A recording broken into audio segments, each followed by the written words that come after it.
Welcome to In the Front Room. My name's Jamie Lee, and today I'm joined by Marley from over at Marley Loves Film. How are you going, Marley? I'm doing great. I'm just busting nuts over here over on Marley Love's Film channel. I'm just having a great time. Just exploding with happiness. I wonder how many times that we're going to actually use the word like explode or blow up or blow or, all these inappropriate terms, just like tek-knight did in episode 4 of Gen V. I cannot count how many times that he used the word hole. It was blowing my mind. Blowing my mind. There we go. and skull F, since you can't use that within the first few minutes of a live. Yeah. Just this episode was absolutely insane. But I'll let you lead into it. So yeah. Every episode of Gen V is bloody insane. It just keeps like when you think they can't top it, they just keep going. And I'm here for it. I'm definitely down. Anyway, let's get stuck into it then. Let's start talking about Gen V. So we open with Dean Shetty looking at the masterpiece that Sam and Emma created when they escaped the facility in the woods. And she finds Emma's little shoe. So she knows that it's Emma, that is responsible or part responsible for that. So that's what we open with. What do you think about that? What do you think about the princess? I was about to say the dean. I think it opens up possibilities for like what's going to be coming up, like what's coming up next, and it just I like that this episode explored more between Sam and Cricket. Because I believe we mentioned like in the last episode that we did of one of these where we discussed the first 3 episodes, we wanted to see more of Sam and Cricket, and the fact that we're seeing more of kind of like their like storylines, I think it's really cool. So yeah, I probably should mention now too that normally we do this as a panel, but our other 2 panel members can't make it today. So next week we'll have everybody back on again, hopefully. But Marley and I today. But piggybacking off of that, we definitely wanted to see. Well, me specifically wanted to see more of Cricket and Sam because they're my favorite characters, to be honest with you. And to see their romance, if you could call it that, their sickness, whatever. Grow in this episode. I really enjoyed that aspect of things. But yeah, I like is this how you pronounce it? Indira Shetty, is that how you pronounce her name? Anyway, the lady so. I'm talking about. Yeah.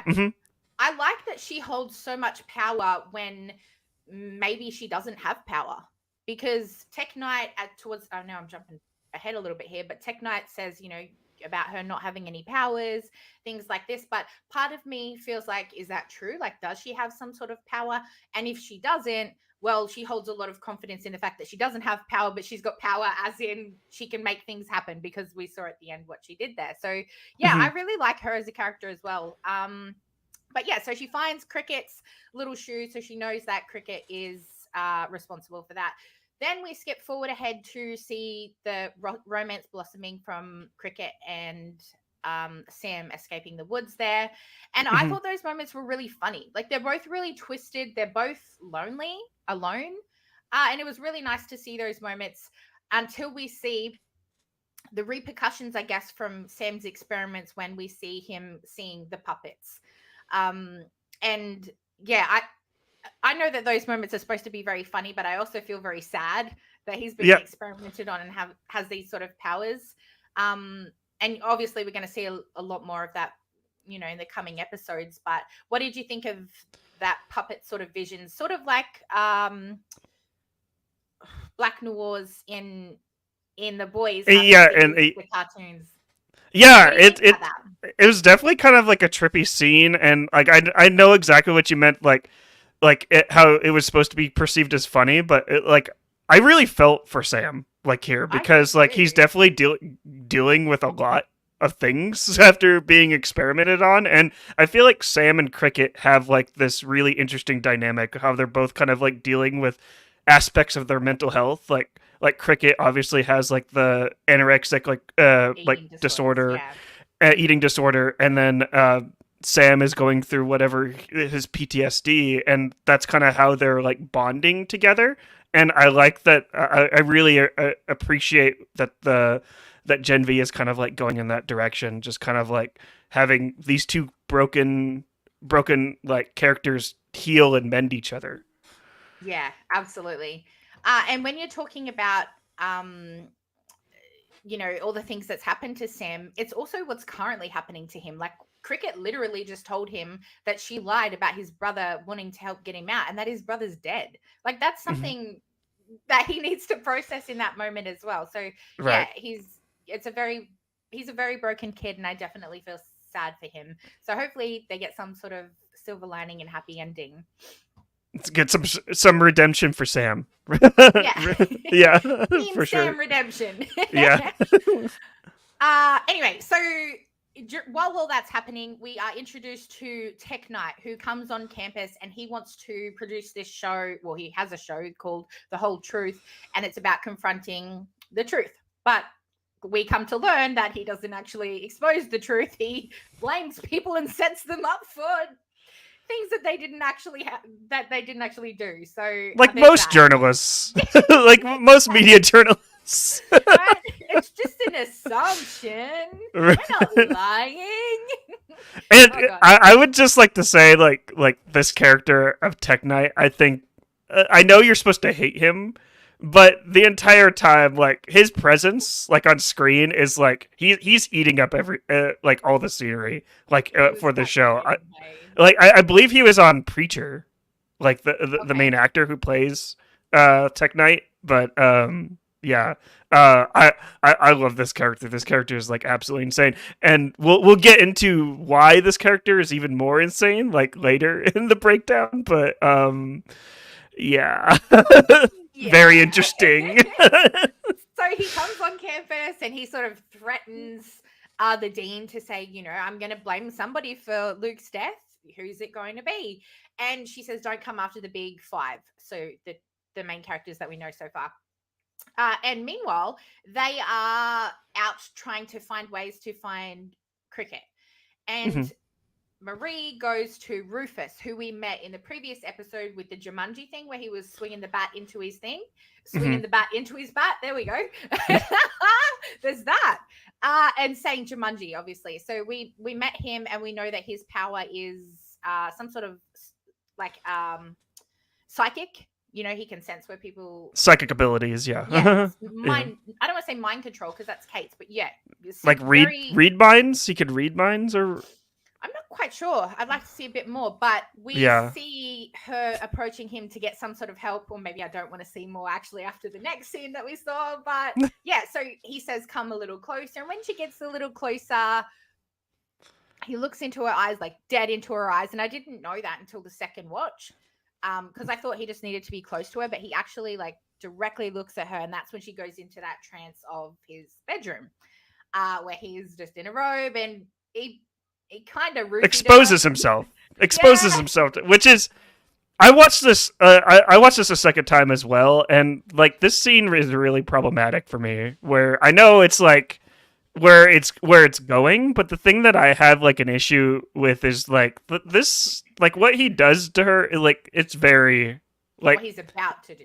Yeah, it's very trigger warning for everyone watching. It's just yeah. Yeah. And obviously we've got Jordan on the outside. You can hear her screams in the background, and she's saying, Rufus, you creep, like open up. And she's trying to protect Marie and save her, but she doesn't need saving, because what we learned, which is mind-blowing, and Taco mentioned this last week about her abilities, is we wanted to see more of those abilities and how she can use them, because we didn't know if she could. We know she can control blood by putting it back in the body, but can she control blood from the inside of somebody's body without the blood being exposed? And we learn that she can, because she blows off. She busts his nut. Help me out. God.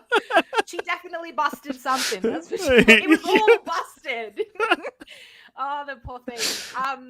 She didn't bust a nut. She busted a shaft. Like, I'm sorry. Oh, I'm yuck. And it basically goes all over her face and all over the room. as you can see, that like in the background is- background. That background is exactly what happened. And Oh my gosh. her friend walks into the door and just goes, "What the hell is going on?" I Like, think she actually says like "good job" or something. Like yeah, that. yeah, Proud of her. Good job. He's got no D anymore. right. He can't take advantage of anyone anymore. So I'm like, which I guess is a win. I guess this is a win. So yeah, definitely, yeah, 100%. So they head off together, and then they have a class with tek-knight. And this was really cool because we've seen in the previous episode that Jordan really wanted that recognition of, you know, the fact that she fought Luke and the fact that she is never recognized. So yeah, that interrogation scene, and to see tek-knight's powers, you know, like he can see people's pulses or sweat dripping off them and things like this. He notices these fine little clues that aren't usually visible to other people. And it's Marie, like a human lie detector, pretty much. Yeah. I mean, I'd be terrified of him, that's for sure. I'd be yeah. like, I'm like, shit. I didn't eat breakfast this morning. I did. No, it's good. I don't love Homelander. I swear. Oh gosh, I wouldn't bang Maeve. I promise. Yeah. Oh yes. God, so many things that could go wrong with that. But yeah. Anyway, so he's this human lie detector, and he firstly has that moment with Marie, and then after that we see him confronted by Andre, and Andre is getting interviewed by him, and his dad's there, which is totally like, I don't know, the dad's creepy, he's weird. But I really laughed my ass off when he was using those lie detector skills, and he's like, so how long have you been eating Luke's girlfriend's ass for? So, hole is a word, because again, he likes using the word hole. Oh, killed me. I absolutely died. But I was really proud when Andre confronted him back, and he's like, you know, stuff this, stuff your dad, stuff you tek-knight guy, you know, this is all corrupt and I'm going to get to the bottom of it, sort of thing. So he leaves and he goes and crumbles his dad's face with his super abilities, the metal conforming, what are we going to Magneto. He Magnetos. Yeah, it's basically Magneto. Dad's head.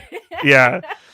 It's like, take that, Dad. And I love the emphasis on the hand, like the fist. Oh, yes. So yeah, and he's confronted by Kate, who like comforts him, and they've got a weird little thing going on there. What came after that? There's Jordan, the stuff with Jordan and Marie.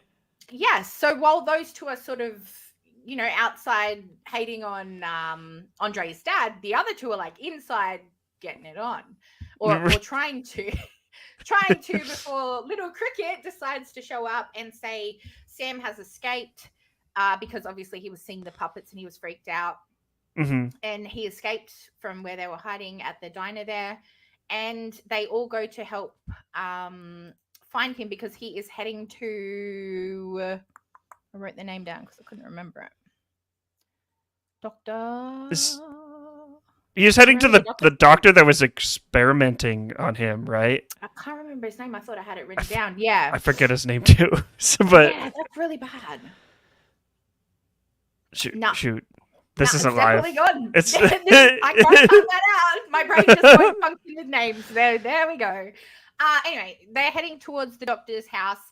And this is one part of things that I'm a little bit curious about to get answers to, because I'm like, I understand that he is technically the one that's experimenting on Sam, but why would Sam be coming after this guy? Like, wouldn't he go after the people who've actually hired the doctor? Like, surely this doctor is not the big bad in this. It's clearly the dean, or maybe even somebody higher. Wouldn't he go straight to the top? So I'm really interested to see, like, why. Was it just revenge? Is that I think it's one of those things like Sam's obviously dealing with trauma, and it's one of those things where you go after the one person that you do know. Like he knows like the dean is involved, but I don't think completely. so it's like it's really like the last person like he saw. He's kind of like blaming like because he's obviously like not like well at this point, and just kind of like he's kind of like acting on like instincts and like fight what's that response, fight or fight or flight, fight or flight. And yeah, I don't think that he's obviously thinking with like the best intentions, but like the doctor is obviously responsible. Like it's not like he's going after the wrong person.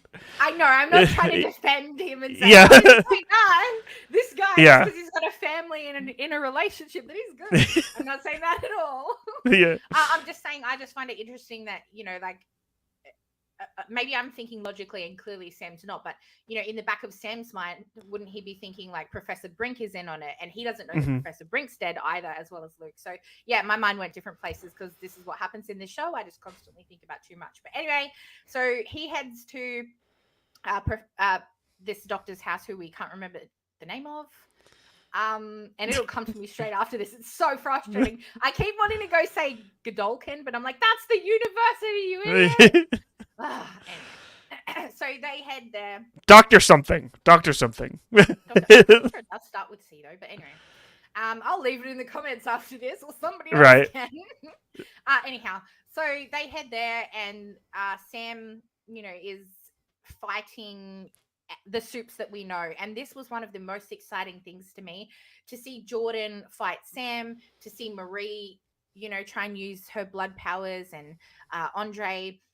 And Kate tried to, but he said, don't you come near me, because as we know from I think it was episode 2, she was the one that calmed him, and then they tranquilized him at the woods there. So he obviously doesn't trust her, even if he was Luke's girlfriend. So, what did you think of that fight scene where they were battling it out? I thought it like, I feel like out of everything in this episode, this is probably one of the more emotional like parts of like them just trying to like fighting Sam and trying to like calm him down and stuff like that. Like they all want to be on. Like you can really tell like I hate to say this, like on your live. It's coming. It's coming.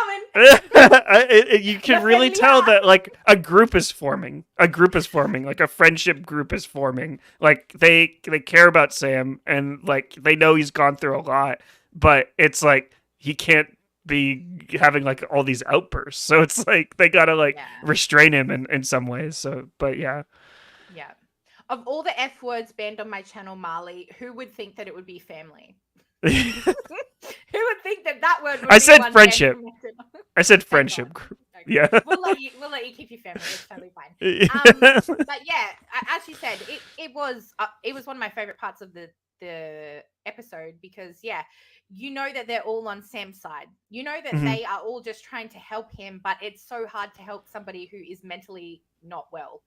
So the how that relates to real life is probably the most emotional, and you feel the most connected and also sad towards that. And it was also just hard to watch, just hearing Sam just like a really great performance by that actor, just like screaming and just like I honestly thought it was like actually going on, like I wasn't actually watching a fictional television show. It just felt like so real and like grounded, and that's what I think that's what we mentioned like on like the first episode of one of these panels, is like we like that Gen V is a lot more grounded and dealing with like real issues, and like that was like definitely a huge example of that. So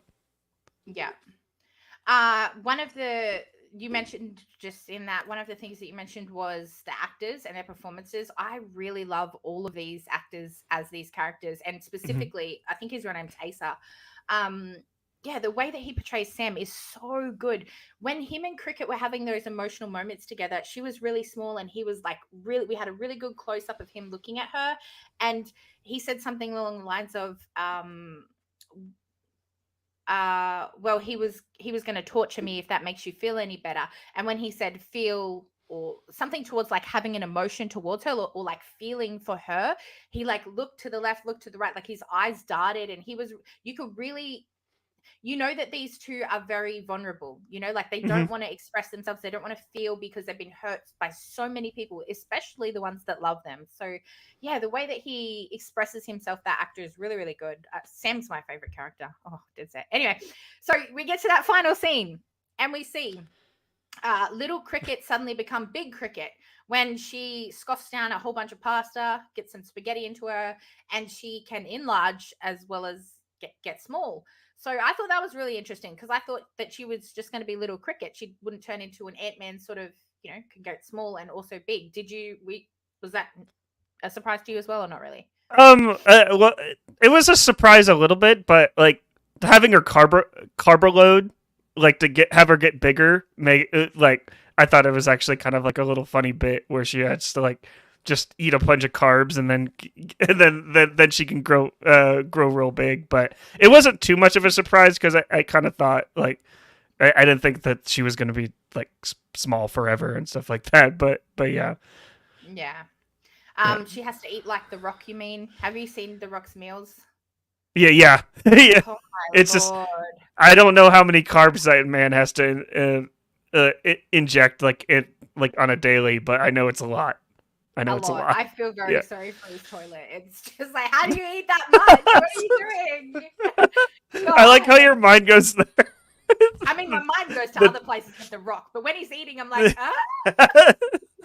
Anyway, this is live. I got to be very careful on what I say. It's cool. It's cool. Yeah, all PG. Let's go. So she enlarges and she takes down Sam in like the most soothing and beautiful way that she could. And then we get Marie saying that, you know, it's okay, Sam, we're going to help you. And then it just cuts to black. And I told Jace to rewind it, because I was like, what did we miss? Like, our internet must have sucked or something, because it just literally cuts to black. And then there's another scene. But no, we rewound it like 3 times, and that's what it does. It cuts to black, and we get the next scene being Jordan and Marie in bed together. And it seems like a lot of time has passed, because clearly it's not from the scene that we previously saw. What did you think of that little cut scene, the little glitch there at the end?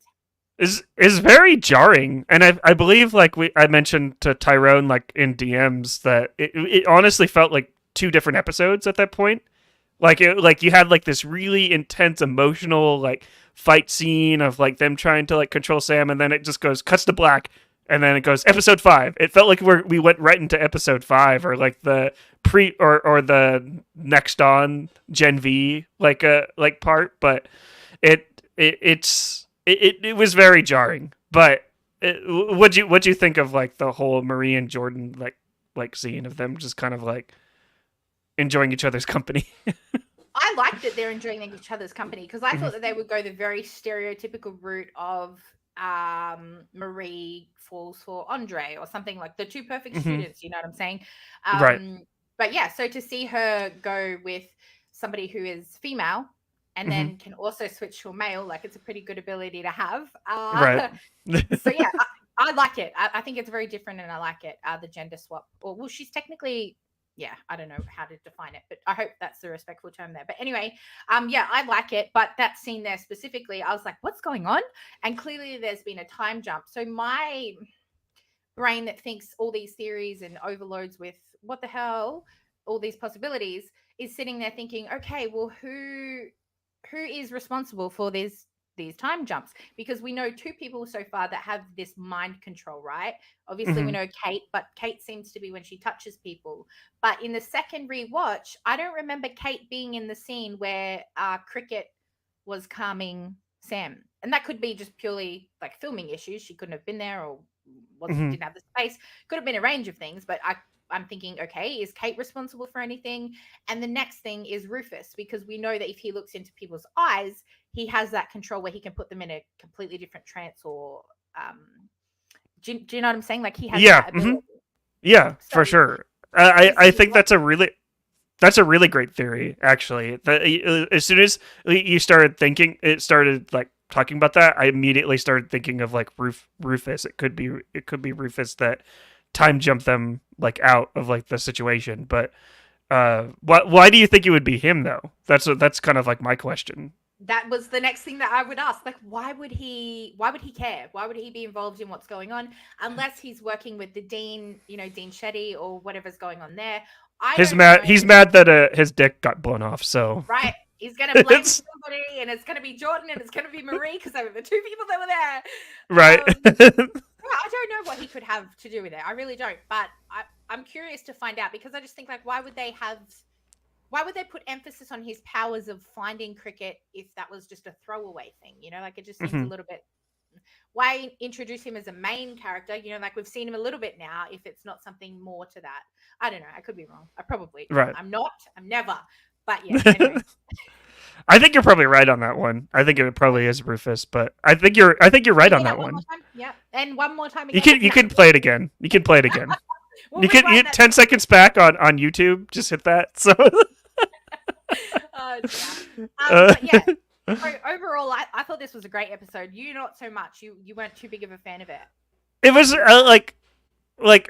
since I'm talking about it with you, I'm starting to like it a little bit more. But for some reason, as I was watching it, it was a little bit slow for me.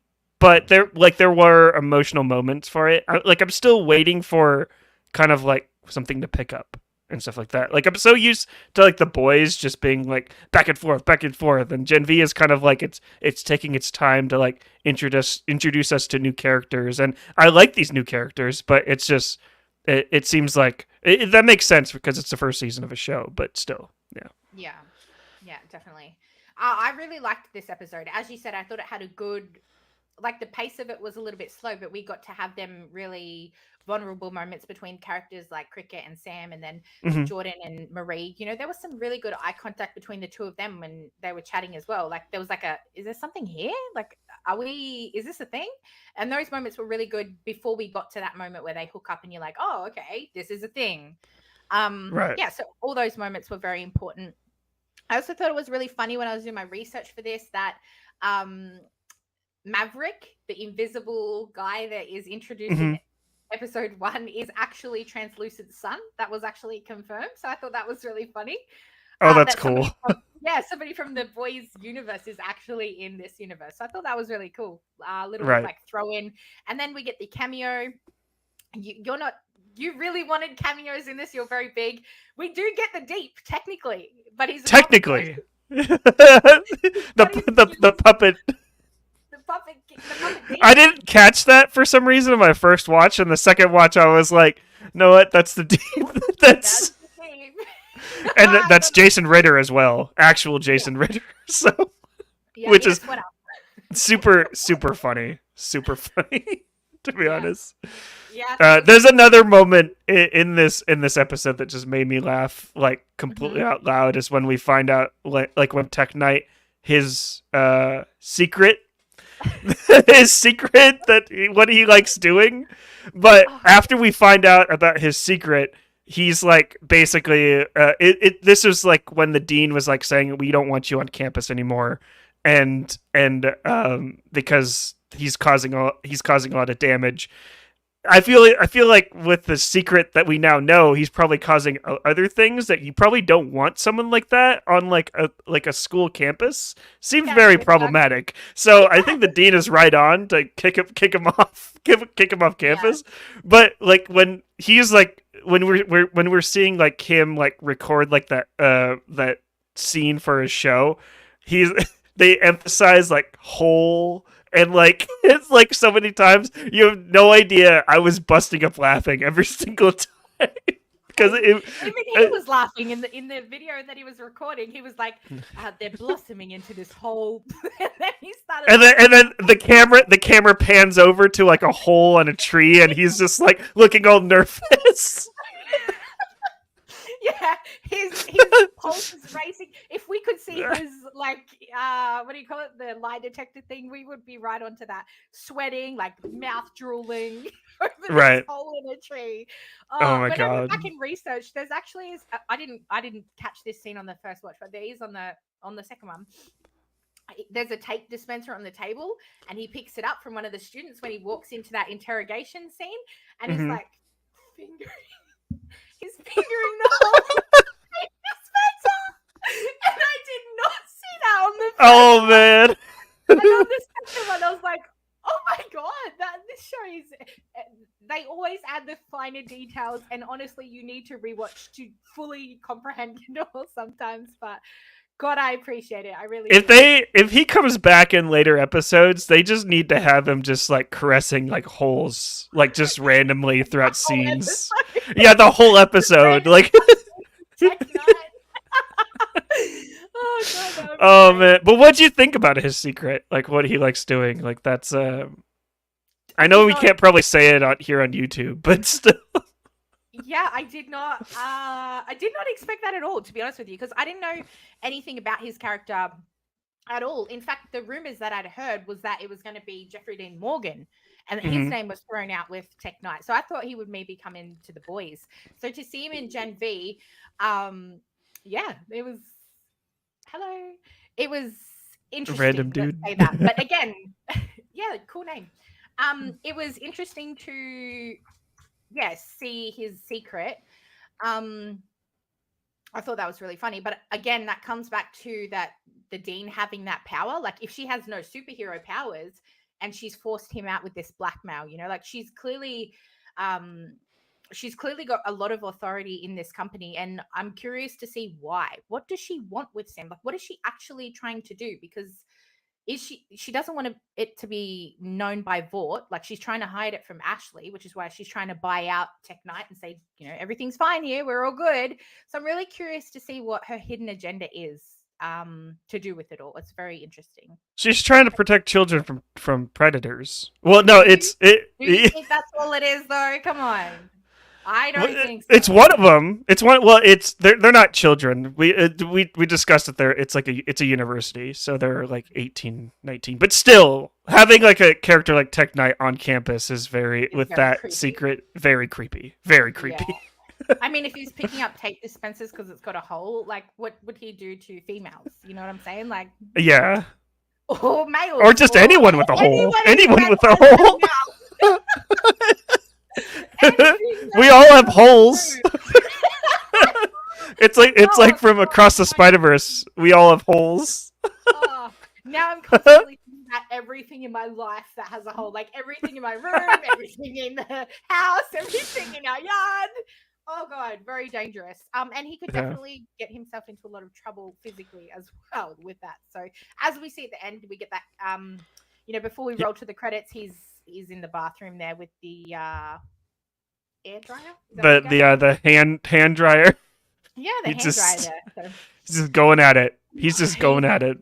He's something, that's for sure. But anyway, that's that scene, I was busting up laughing, but for a different reason, just because I'm just imagining like the director of that scene just being like, okay, I want you to go up to the hand dryer and I want you to pelvic thrust into it. And I'm just pretend like it's your lover.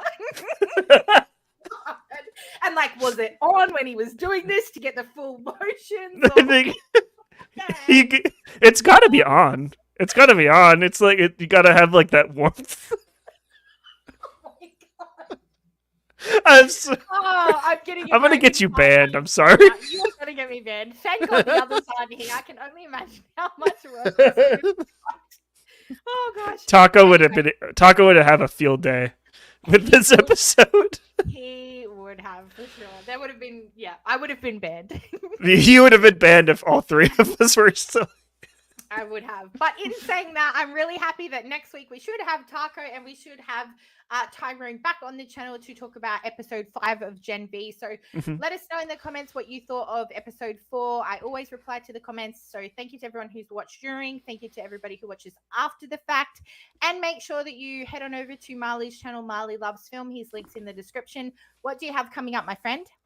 I actually got a lot of spooky month coming up. I'm watching a bunch of Halloween horror movies for the Real Livers podcast that's on my channel, and just gonna be scared like crazy like this month. Yeah. So, but it's gonna be a good time. So head on over for that to see me watch a bunch of like horror movies, and I also play Fortnite with you as well. So So there's that. So Yeah. Taste of Sandwich as well on my other YouTube channel, which is In the Front Row Gaming in the Front Row, which you can also find in the link in the description. So make sure you head on over there as well and give us a sub over there. Head on over to Marlu's channel, and we will see you next week for episode 5 of Gen V. Okay, bye. I feel like we should add some sort of line about a hole here, but I'm not quick enough to think of anything that witty. So we busted that episode out. So yeah, it was mind blowing.